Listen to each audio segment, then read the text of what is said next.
All right, shalom, shalom. First and foremost, I'd like to give all praise, honor, and glory unto Yahweh, Ba'ashem, Yahweh Shai, Ba'ashem, Ruach Kodash. I want to give double honors to our apostles and elder bishops at Great Millstone who continue to rule well and guide us through the Spirit, and double honors to their teachers, the elder high priests, who provided the bulk of the understanding, all right, and doctrine that we believe and follow, okay? All right, and peace and blessings, shalom to the Most High's hopeful elect across the four corners of the earth. I'm the brother Yagadal. I'm a one from GMS Houston, back another lesson. All right, and in which this lesson is going to be entitled, The Nations Have Always Hated Israel. Okay, and this is for the ones who might be following these leaders and guys that's teaching that the other nations can be saved, man. All right, why at the end of this thing, after all the oppression, all the hell that we've caught, all right, under the other nations, all right, and they've never lifted a finger to help us. They never cried out for us, all right? They know who we are, all right? Talking about the leaders of these nations. Okay, nobody's ever had any mercy towards Israel. They've only looked to benefit off of oppressing them and keeping them at a low position. Okay, but now you have Jake wanting to allow these heathens to partake in our salvation, which is our inheritance from the Heavenly Father, man. Okay? So I just wanted to get into a few accounts, Salakim, all right, showing the hatred from the other nations, all right, their fear of us returning to our power and becoming a great nation, okay? All right, so Yahweh Shem Yahshua, willingness be edifying, all right? I want to start in Exodus, all right, where it clearly showed, all right, you had a Pharaoh that rose up that sought to kill all the men of the boy children of Israel, all right? He wanted to wipe out the nation, okay? So I'll read through this fairly quickly. But this is Exodus chapter 1, starting at verse 8. It says, Now therefore there arose up a new king over Egypt, which knew not Joseph, all right? Because first of all, you go into the history, what happened? Joseph made Israel, Salakia made Egypt great, okay? Being able to interpret the dream, all right, that the Pharaoh had, okay? All right, and was able to come up with a plan on how to survive through the famine, okay? All right, but after that, okay, things changed, all right, which is about to get into. All right, Joseph was lifted up in high esteem, all right, but now we get to a point, there's a Pharaoh that knew not Joseph. Okay, verse 9, it says, And he said unto his people, Behold, the people of the children of Israel are more and mightier than we. Come on, let us deal wisely with them, lest they multiply. And it come to pass that when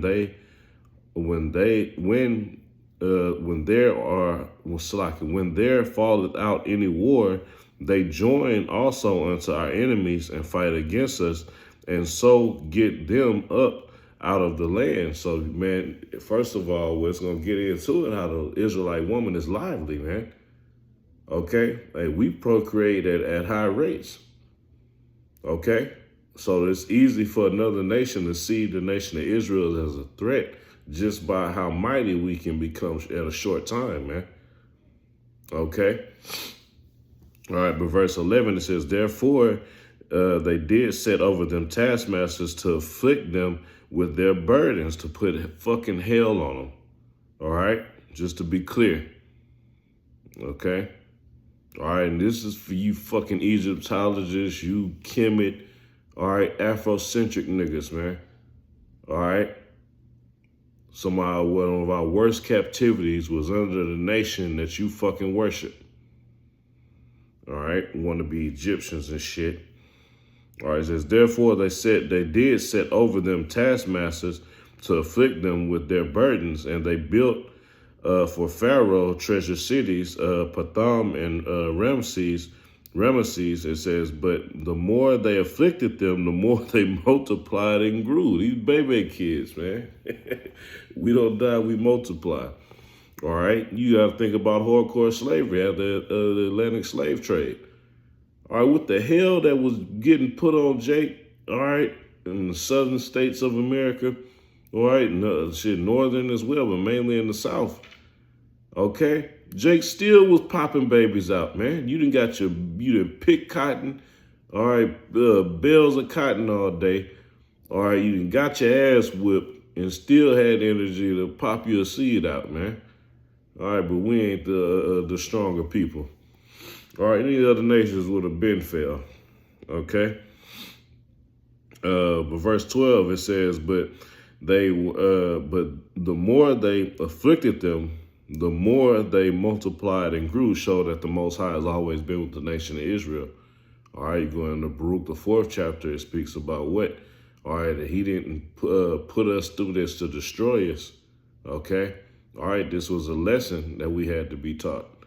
Okay, but not to our destruction. Okay. It says, and they were grieved because of the children of Israel, and the Egyptians made the children of Israel to serve with vigor, put them through hardcore slavery, man. Okay. It says, and they made their lives bitter with hard bondage in mortar and in brick and all manner of service in the field. All their service wherein they made them serve was with vigor. And the king of Egypt spake to the Hebrew midwives, and of which the name of the one was Shiphrah. It says, and the name of the other Puah. And he said, when ye do the office of a midwife to the Hebrew women, and see them upon the stools, if it be a son, then ye shall kill him, all right, murder him, all right. It says, but if it be a daughter, then she shall live. Now, why would he want to only take out the sons? Okay, because he wanted to eliminate the line of the Israelites. All right, he said no matter how much they afflicted them, they continue to multiply. We continue to multiply. So he like, okay, the solution, let's cut off the line, show you that the seed continues through the man. Okay, he said, let's cut off the sons, then that'll do away with the nation. Okay. All right, but reading on, it says, but the midwives feared Yahweh and did not as the king of Egypt commanded them, but saved the children alive, leading to all right, Moses being saved and born and rising up, all right, to do all that he did and deliver the children of Israel out of Egypt. Okay, showing you that no matter how much the heathens sought to destroy Israel, the Most High always had an out plan. He always had that remnant set up. Okay. All right, for our salvation, even going back to Joseph, all that Joseph went through after his brothers sold him into slavery, all right, what happened? Ended up, when he was lifted up in Egypt, all right, he brought salvation to Israel, okay, in the time of the famine. Okay, the Most High have always had salvation set for the nation of Israel. Now we're at the end where we are what the prophets and the men of old have always been waiting on. All right, now we're at the end where we got about to see the kingdom. All right, and Jake want to pass it over to the heathens. No, all right. The heathens have always sought to destroy us out of fear of us turning to our power and becoming a mighty nation. Okay, so now that time is coming to its full fulfillment, all right, no, these other nations won't partake in that, man. Okay, so let's jump to the New Testament, all right?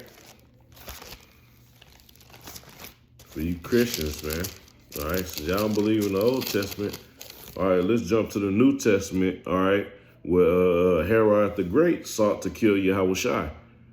Okay, why? Because of a prophecy that was told unto him by the wise men.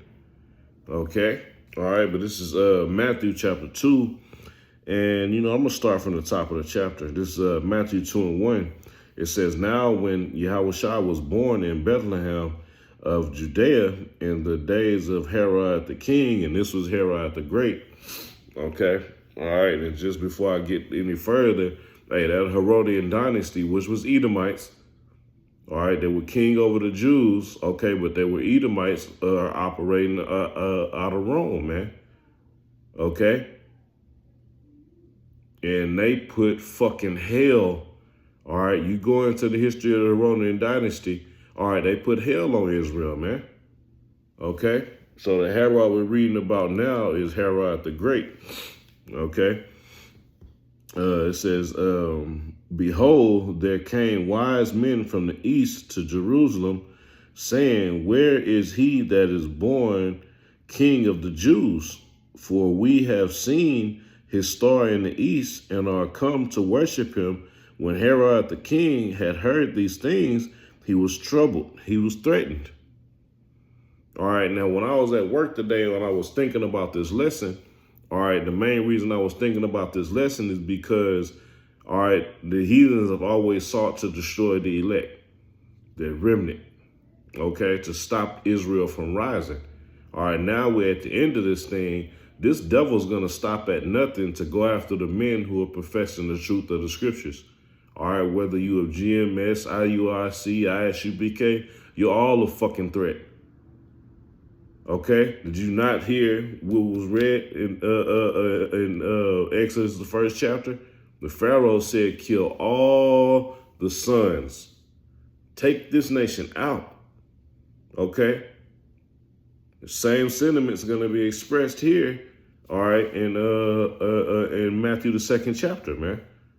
Okay, but just real quick before I continue reading. All right, you had Herod the Great. All right, he was the one that put the commission, tried to take out Yahushua after he heard what the wise men said. Okay, and then when he couldn't find him, what did he do? He said, take out all of the children 2 years and under. Children, meaning the sons, all right, of Israel. Okay, all right, then you had his grandson, Herod Antipas. He was the one that executed John the Baptist. Okay, then you had Herod Agrippa the first. All right, he was heavy into persecuting the church. All right, after Yahushua ascended unto the right hand of the Heavenly Father, man. So under that Herodian dynasty, it was a lot of hell put on Jake, man. Okay, out of fear of the nation of Israel, man, becoming a threat or a powerful nation. Okay, so let's get back to it. This is Matthew 2:2. It says, saying, verse 3, it says, when Herod had the king had heard these things, he was troubled, and all Jerusalem with him. And when he had gathered all the chief priests and scribes of the people together, he demanded of them where Mashiach should be born. And he started getting very subtle. All right, he didn't say, look, this is what I'm planning on doing. He's like, okay, hey, where's he gonna be born at? I want to worship him too. All right, let's read on. It says, and when he had gathered all the chief priests and scribes of the people together, he demanded of them where Mashiach should be born.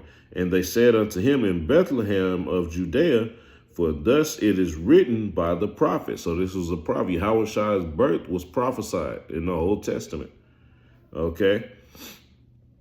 It says, and they said unto him, in Bethlehem of Judea, for thus it is written by the prophet. And thou Bethlehem in the land of Judea art not the least among the princes of Judah, for out of thee shall come a governor that shall rule my people Israel. So that shows you, first of all, it's talking about Yahushua. All right, and it's showing clearly. He said he's going to rule his people Israel.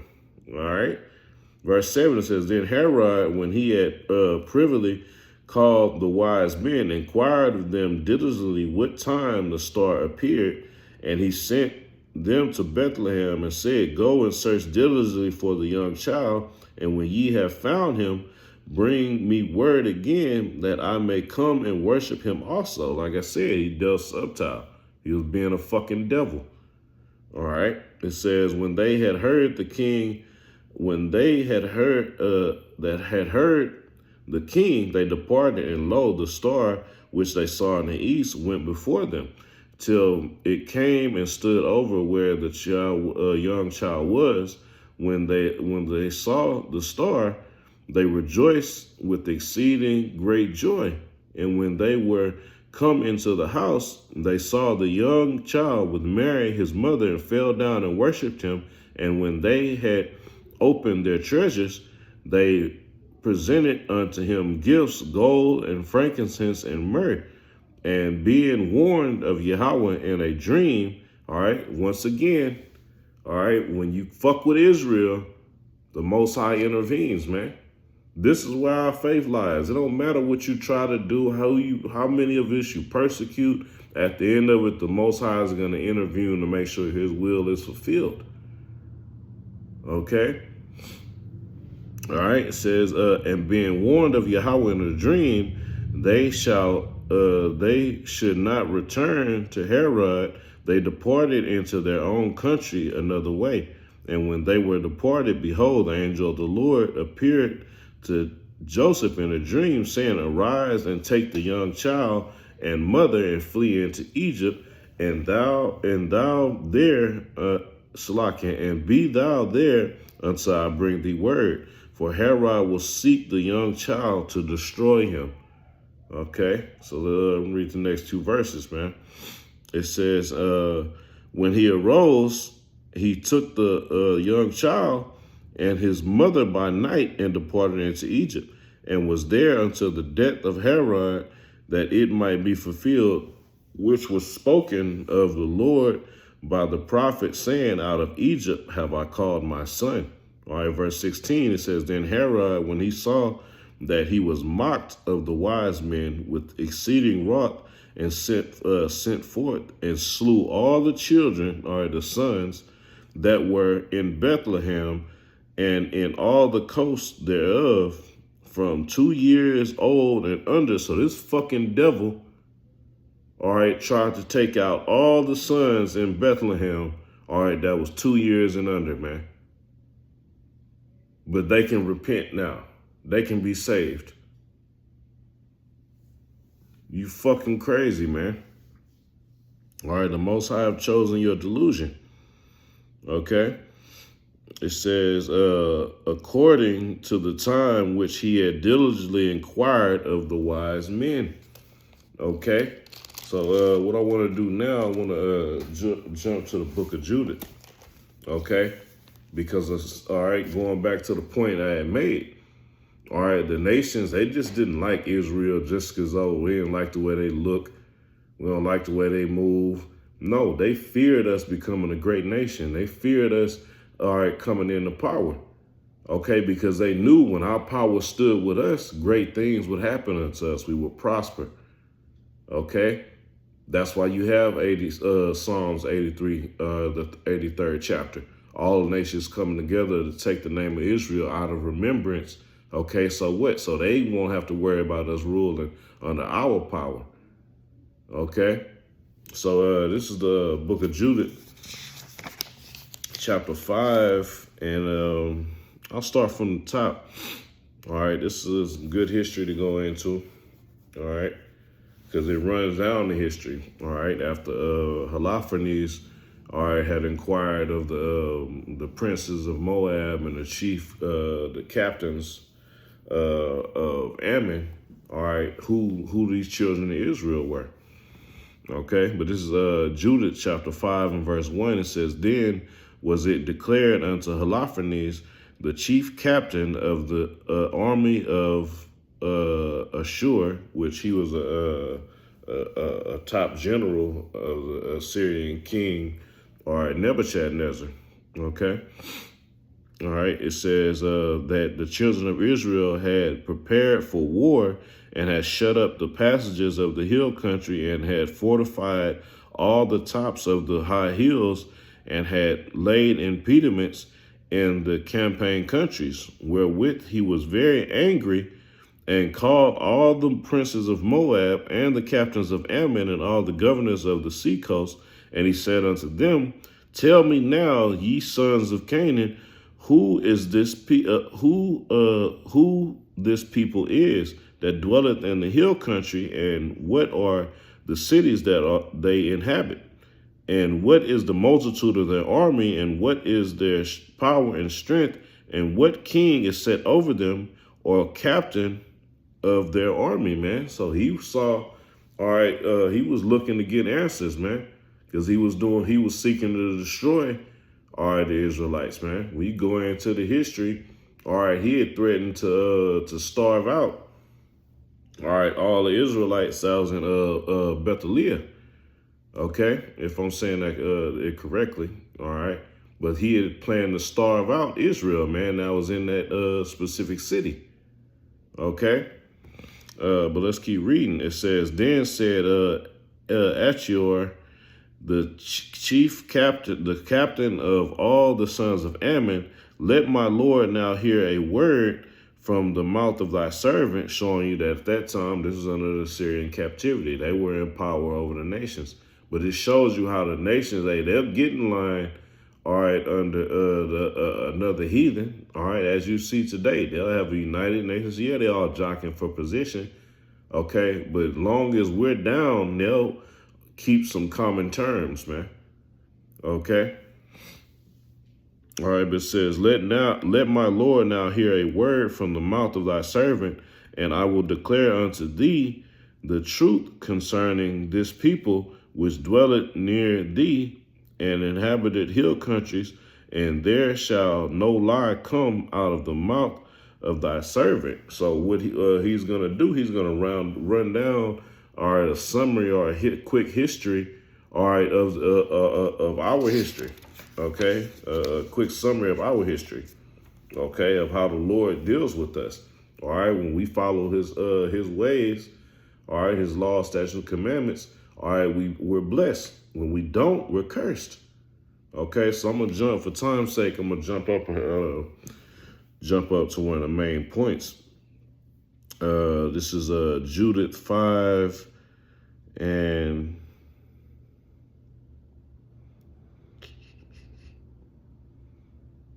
10. All right, it's Judith 5 and 10. It says, but when a famine covered all the land of Canaan, they went down into Egypt and sojourned there, while they were nourished and became there a great nation, so that one could not number their nation. This is why, going back to Exodus, the first chapter, all right, this is why the Pharaoh saw the nation of Israel as a threat, because they were so mighty in numbers. Okay, all right, but it says, and became a great nation, so that one could not number their nation. Therefore the king of Egypt rose up against them and dealt subtly with them, and brought them low with labor and brick, and made them slaves. Then they cried unto their power, okay, the nation of Israel, and he smote all the land of Egypt with incurable plagues, so that the Egyptian cast down out of their sight. Like I said, he started running down the history of the Most High standing for us, man. Okay, when we call upon him.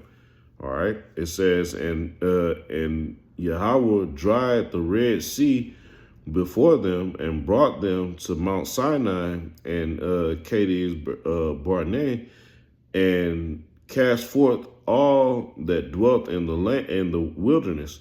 So they dwelt in the land of the Amorites, and they destroyed by their strength all them of Esbon, and passing over Jordan, they possessed all the hill country. All right, so he's running down, all right, when the Most High is dealing with us, all right, how we conquer nations, how we take over lands, okay, righteously according to the will of the Heavenly Father, obviously, okay. It says, and they cast forth before them the Canaanite, the Perizzite, the Jebusite, and the Sichumite, and all the Girgashites, all right, which was Hamite nations, okay, Canaanite nations. All right, it says, and they dwell in that country many days, and whilst they sinned not before their power, they prospered, because the power that hated iniquity was with them. But when they departed from the way which he appointed them, they were destroyed in many battles very sore, and were led captives into a land that was not theirs, and the temple of their power was cast to the ground, and their cities were taken by enemies, man. And I'm gonna stop right there, just showing you, man, he was warning them. All right, if they're following their God right now, we don't need to go up to war with them because we're gonna lose. Okay, all right, but if they are sinning or they're going against their power, then hey, we can go up to battle with them. But he took it in offense, like, man, who the fuck are they? We under the God of Nebuchadnezzar. All right, who do we? No, we going after these people, man. Just showing you the deep hatred that the nations have always had for the nation of Israel in fear of us rising and becoming a great power. Okay, but the Most High always had, all right, a backup plan to lead us unto salvation. Okay, which was really just us continuing on as a nation to get to the point we're at now, to where we're going to actually receive the salvation. Okay, and when you read throughout the book of Judith, what happened? Judith was set up, all right, to basically seduce, all right, Holofernes. Okay, it ended up beheading him and coming back with his head and riled up the army of Israel, man. Okay, so the Most High have always looked out for us, man. So we don't need, the other nations have never been included in our salvation. They were on the other side. They were trying to destroy us. Okay, so they're not going to have no part in our salvation, man. All right, they're going to continue on to seek to keep us down so they can benefit. Okay, so if we're going to inherit the kingdom, all right, they're not going to come in like we're going to come in. All right, they're not going to get the same results that we're going to get when deliverance comes. Okay, why? Because every chance they got, they sought to destroy us, man. Okay, so that's it for this lesson. All right, Lord willing, it was edifying. All right, in which I want to give all praise, honor, and glory unto Yahweh, Ba'ashem, Yahweh Shai, Ba'ashem, Ruchawadash. I want to give double honors to our apostles and elder bishops at Great Millstone, who continue to rule well and guide us to the Spirit. Double honors to their teachers as well. Peace and blessings. Shalom to the Most High's hopeful elect. Keep fighting, keep pushing. We're almost out of here.